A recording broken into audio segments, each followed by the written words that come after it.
Hello there, I'm Sconchulus, and this is TEPPEN Deck Tech, where I present to you decks that are fun, strong, or interesting. Today we are playing my favorite hero for the 11th time on the channel. Not joking. Once again, playing his coolest super charge shot. This is one of the few hero arts, similar to Dive Attack, that is the entire win condition on its own.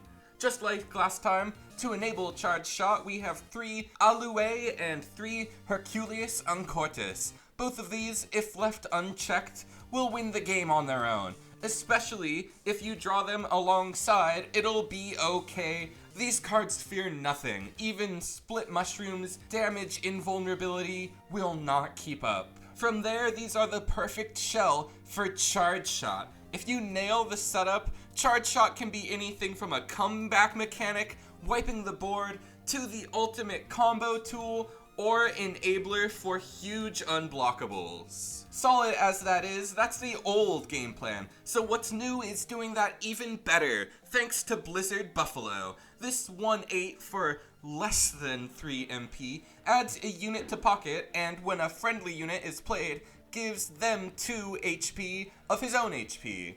The consistency is actually amazing, making the chance of getting multiple Alue pretty high, and solving Herculeuses when placed effect. But the important effect is the buff, making every other unit more dangerous than they ever were before, which Breakthrough to Escape also does, granting any unit we play for 13 seconds +1/+2. This also boosts consistency and power for any deck that wants to win through units and battle. It's perfect support for exactly what we do, and also all types of cheesy nonsense, which brings us to the rest of our cards. Going fast and having flexible win conditions is very valuable, because there's a ton of blowouts this season. So to combat that, we have a comical number of legendaries. Beautiful 8 Grimalkin is the stronger Alue that summons Alue.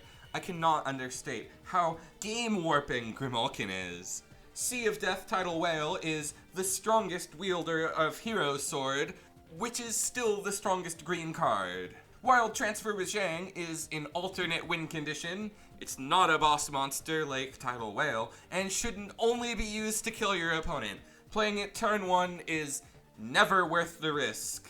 Unless you also draw Hero Sword, then it's auto wins. We've got the good boy, blue-green Sage Rakuhouha. He really just has good stats on a machine, while sometimes doing a silly little fly. CL protects everybody really good. Tiny Jailbreaker Feline does something kinda similar, but less good.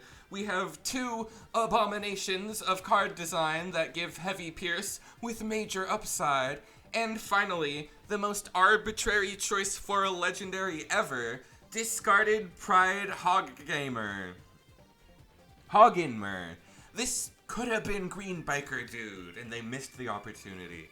Regardless, this is the best combination board wipe win condition Green has ever gotten, other than Charge Shot itself. Here's the deck QR for you, and with all that said, let's get into it. Game 1, we are up against our eternal rival, reliving the scars not only of Mega Man X4, but of Haunted by Memories as well.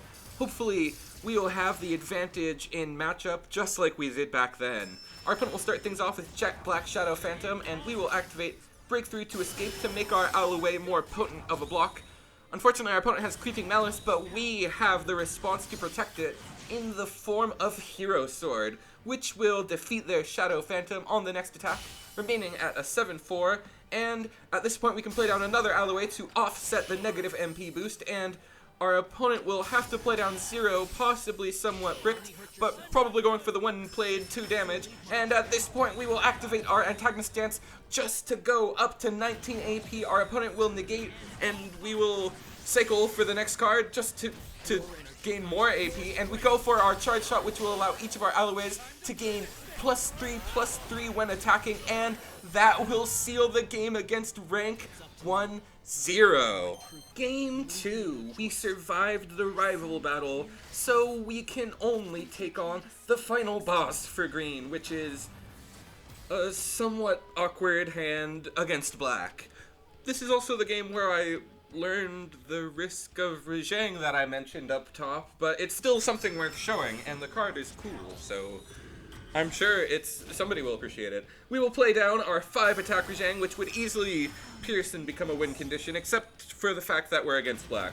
We will respond, cycling our disarm to draw another card, and at this point we just gotta hope that playing down this Hercules with the buff will carry itself through whatever their next play is, and thankfully we do build up enough MP to play down our tiny hero feline, tiny jailbreaker feline, to buff up and protect our Hercules, giving us the opportunity for the next Hercules, and we will activate our prepared partners. Our opponent will use their unlawful arrest on the top unit, but unfortunately for them, there was no correct target. We use hero target on the bottom lane, and we steal game 2.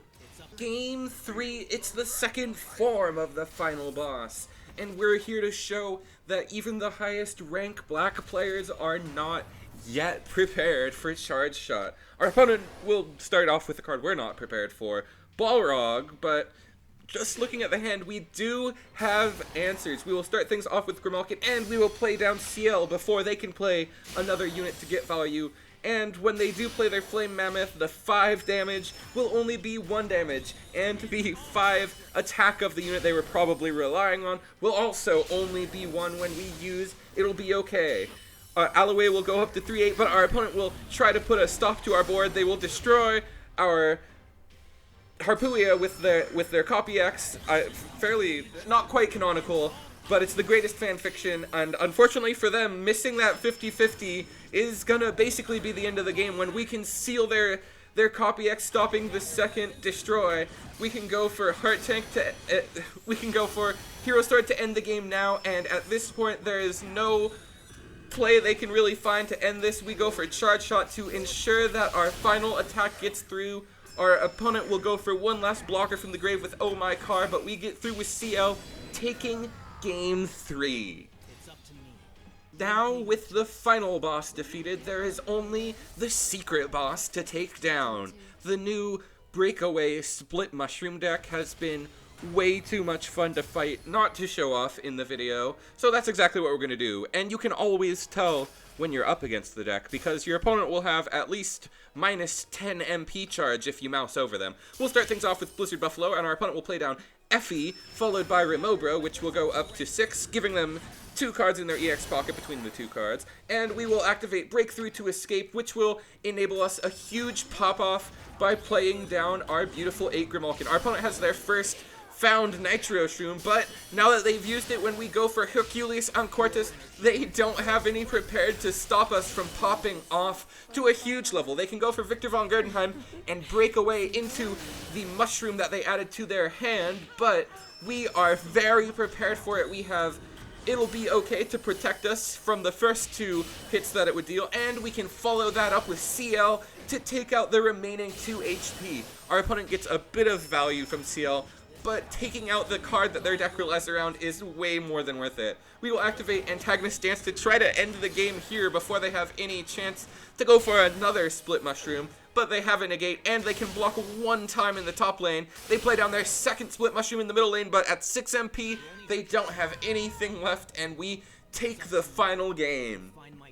Here we are again, and this is the strongest version of Charge Shot I have played, period. It's not quite as consistent as the new Tribes deck, but for mono green, this is probably the highest power level I have seen so far this season. The big advantage is that we are faster than the other decks. We can get big numbers before Rakuhouha can break them down, and we can get our setup before Breakaway gets theirs. Burn Red and Graveyard Black decks also struggle to get set up before we get our wins in. That's not to say all these top tier meta matches are favored for us. It feels even, probably, but the deck is cracked.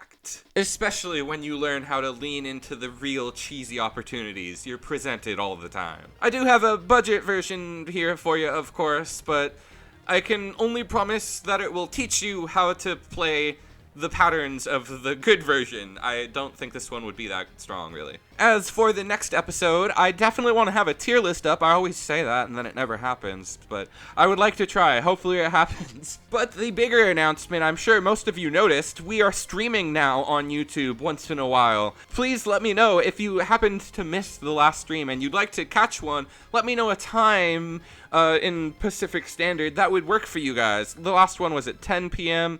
If you'd like it a couple hours earlier, we're going to try for 4 p.m. sometime over the coming weekend. So if that works for you, let me know, and I hope to see a couple of you guys there. We'll probably play a little bit of this and some dive attack as well. Thank you guys for watching. Please like the video if you liked the video. Subscribe if you subscribed. Once again, I'm Sconchulous, and I'll see you in the next one.